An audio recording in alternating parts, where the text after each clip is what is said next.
Breaking news చూస్తున్నాం. YSR Congress party ఫిరాయించిన ఎమ్మెల్యేలు ఎమ్మెల్సీలపై నేడు విచారణ జరగనుంది. ఫిరాయింపు ఎమ్మెల్యేలు కోటంరెడ్డి, ఆనం రామనారాయణ రెడ్డి, మేకపాటి చంద్రశేఖర్ రెడ్డి, ఉండవెల్లి శ్రీదేవులకు నోటీసులు అందజేశారు.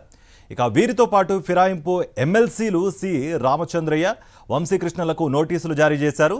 ఇక ఫిరాయింపు పిటిషన్లపై ఇవాళ తుది విచారణ జరగనుంది.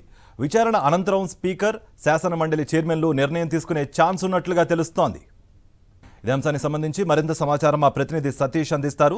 సతీష్, ఆల్రెడీ ఇప్పటి వరకు 3 విచారణలు జరిగాయి. ఇది ఆఖరి విచారణ అన్నట్టుగా కూడా స్పీకర్ తెలియజేశారు. మరి ఈరోజు వివరణ ఇచ్చే అవకాశం ఉందా? అసలు అటెండ్ అవుతారా? ఏంటి మీ దగ్గర ఉన్న అప్డేట్స్?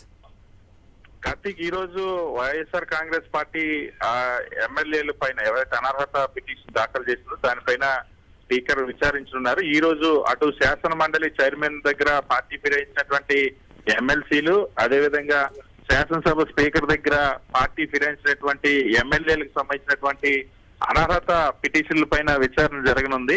సో ప్రధానంగా మరి కాసేపట్లోనే స్పీకర్ తమ్మినేని సీతారాం ఎవరైతే ఇప్పటికే 3 సార్లు విచారణకు పిలిచినటువంటి ఎమ్మెల్యేలు ఎవరైతే ఉన్నారో వైఎస్ఆర్ కాంగ్రెస్ పార్టీ నుండి తెలుగుదేశం పార్టీకి ఫిరాయించినటువంటి ఎమ్మెల్యేలు ఆనం రామనారాయణ రెడ్డి, మేకపాటి చంద్రశేఖర్ రెడ్డి, ఉండవల్లి శ్రీదేవి, అదేవిధంగా కోటంరెడ్డి శ్రీధర్ రెడ్డి, వీళ్ళు నలుగురిలో రెండవసారి విచారణకు కేవలం ఆనం రామనారాయణ రెడ్డి ఇచ్చారు. మిగిలిన 3 ఎమ్మెల్యేలు కూడా ఇప్పటి వరకు మొదటిసారి విచారణ తప్ప తర్వాత 2 విచారణకు హాజరు కాలేదు. సో ఈ రోజు తుది విచారణ జరగనుంది. ఖచ్చితంగా వ్యక్తిగతంగా హాజరు కావాల్సిన అవసరం ఉంది.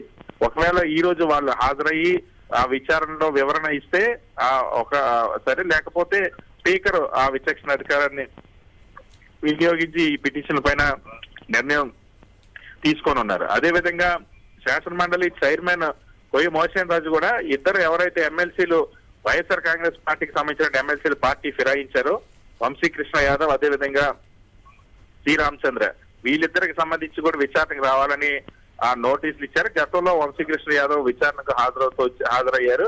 సో ఈ రోజు మళ్ళీ వ్యక్తిగతంగా ఆ విచారణకు హాజరు కావాలని నోటీస్ ఇచ్చారు.